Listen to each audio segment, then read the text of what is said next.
Hi, and welcome to another Integrative Wisdom moment. This is Verna, and today we're going to be talking about creating a ceremony. And creating a ceremony is different from celebrating or a celebration. A celebration could come after a ceremony, but for today, we're going to talk about creating ceremony. Um, in today's world, the majority of us may not really have an awareness of how to take events that are happening more on a routine basis, not like, graduation and baptism and marriage and dying, death, funeral type stuff. Um, we may not have a vehicle to honor the smaller moments in our life, and so having a venue to do that can make those ordinary, what we sometimes think of ordinary days, um, give them much more depth and give them much more honor. And so today I wanted to just share a little bit of how that might look in case during this time that we're seeing so many things happen in our life um, change. So many institutions, so many roles that we had and that we carried around, and ways that we, defined ourselves are being kind of ripped out from under us. Um, Outside of, let's say, a religious um, institution or body, how can we as individuals honor this life journey that we're on? And so today, as we think about that, um, I guess the first thing that I would start with is to recognize that when I'm thinking about creating a ceremony, it's got an essence of sacredness to it. And each individual will bring their own religious or spiritual view to that. So if you belong to a certain type of church, you may bring in their prayers, you may bring in their songs.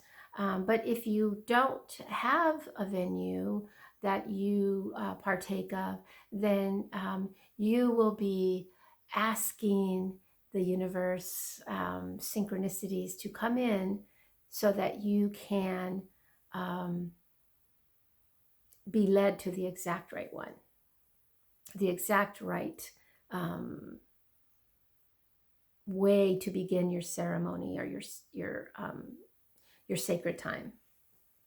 And so we first of all have to decide, what is our purpose? Why do we want to do a ceremony? What is it that's unfolding in our life that we feel that we need to address and that we need to honor, or hold closer to us without ruminating about it, without um, um, tossing it into the trash, that's over, whatever it might be. Um, so, what is my purpose? Bob and I did a ceremony when we realized that we were going to be moving here and leaving our home where we lived before. We had been there about 12 years. And so we decided to do a ceremony and gather in friends and family to honor our lives as they were in that space, and then to bless the people that would come after us. And it was turned out to be a really powerful experience, full of love and laughter and a few tears, a few tears. So it's another little bit. If you're not comfortable with emotion, expression of emotion, you might be challenged by this idea, because there are things that we hold sacred that may carry a lot of emotion. And so to ask yourself, can I be okay if I do a ceremony and I end up having tears. Can I be okay with that? And that's a whole nother issue. But just so you know, there oftentimes comes with a ceremony such as this, that deep felt moment. So, first of all, why? What is this ceremony going to be honoring? Who will come to this ceremony? Um, there are times when it's, the more the merrier, kind of like the celebration type thing. But sometimes when it's a ceremonial moment, it's a closer circle, people that we hold closest to us, or the people that are involved in whatever this ceremony might be honoring. So who will come? Where will I hold the ceremony? So these are some of those basics, right? But they're important because they will set the tone for what unfolds in the ceremony.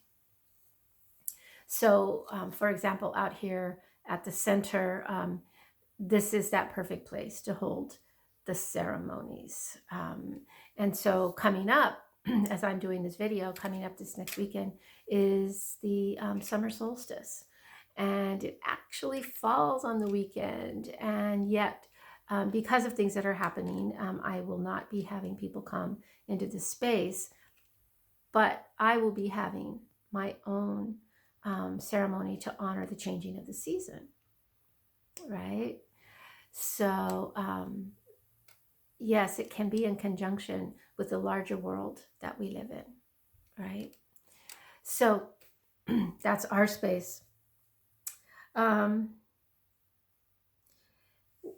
One of the important things is when you invite people is to explain to them why you're having this ceremony, because not everybody's going to understand what's happening with you.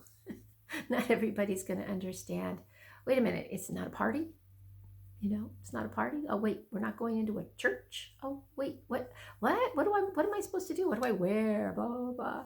So it's important to educate the people that you want to come and let them know I'm having a ceremony to honor the fact that I am going to be leaving this job.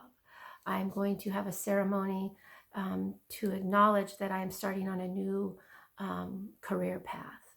I'm going to have a ceremony to release and let go of a certain individual in my life that that I can no longer have in my life. I'm going to let go of old habits, and I want you to come and be a witness to that. And on and on and on, but you let them know. You let them know.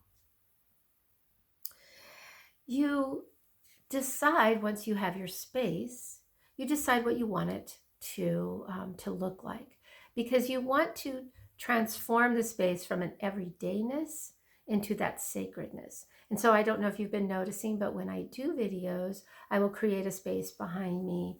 I call that my sacred space. And you will usually bring light to that space. You're coming out of a darkness. Excuse me. You're coming out of a darkness. And so you want to bring light. And so a candle or some way to illuminate the space. And you may, most likely, I've already lit the candle, but when you do your ceremony, you will be formally starting the ceremony. And one of the things that we talk about is using sound to start the ceremony. And so you guys have heard me ring the chimes. I brought this one today. This is a Tibetan singing bowl right here. And so you can sound.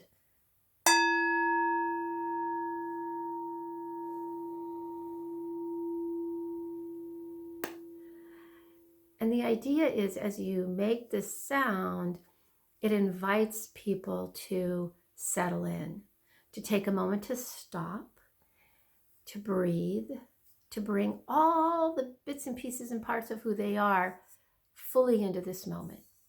And so you sound.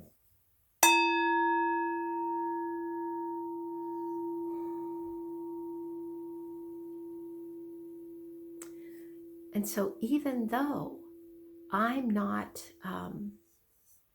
ringing that for a purpose, it automatically starts to calm me down. Pretty cool, right? Pretty cool. So anyway, we also may start with a prayer, a poem, some kind of a formal way to let everybody know this isn't business as usual. And so I brought a book called The Circle of the Spirit, and it's by Joan Walsh Angland. And here I'm going to read it to you. This is for our ceremony right now. Only the open gate can receive. Only the open hand can receive gifts. Only the open mind can receive wisdom. Only the open heart can receive love.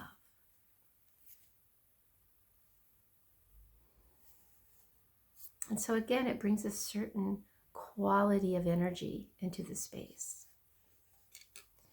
We then have, excuse my head, it's going down here for a second. We then have an opportunity to express, again, the feelings and emotions that we bring to the ceremony. And we give others who we've invited a chance to speak as well. And we may choose to use a talking stick because this gives people permission, but it also reminds people as they see someone holding something so authoritative for them to be quiet and not to speak and not to have opinions and not to make comments, but to simply let the person speak. So it's a great way to do that, okay? We then give time for quiet reflection, for letting everyone mull over what has just been said, take it in a little bit deeper, right? And to appreciate and really see the person that was talking and really allow them to be present. They don't have to put on a special shirt to be seen. They're speaking from that deep place inside. So there you go. Importantly, we let what people say stand. We don't try to affirm them. We don't try to challenge them. We don't try to piggyback on top of them. We hold that moment that they speak and let the power of their words carry the energy. And in that sense, we affirm them.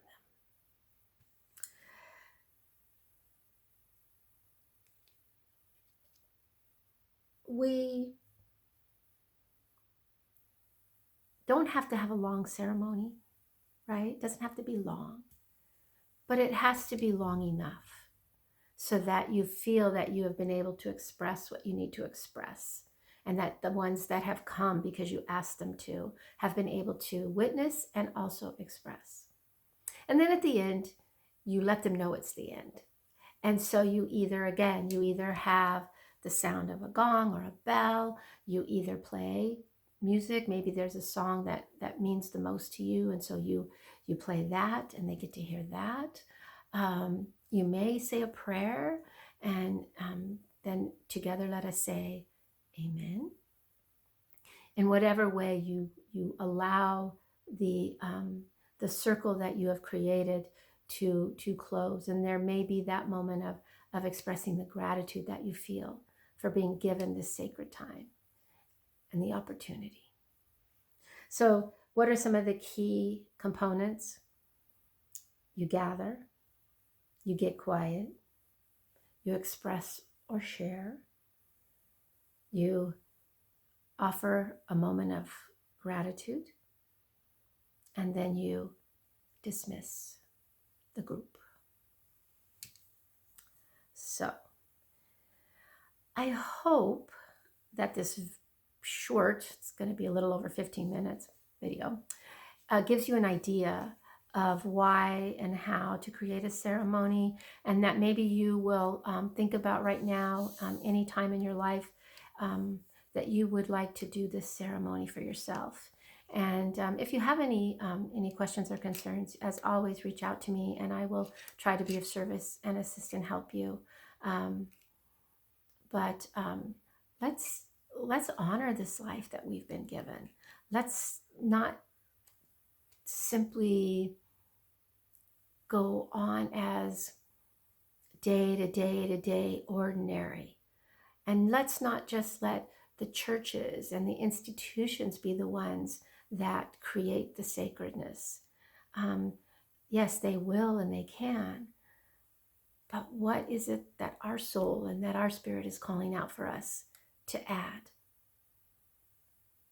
Yeah. And on that note, go forth and let us be that sacred person in the world. All right, everybody, take care. Have a great week.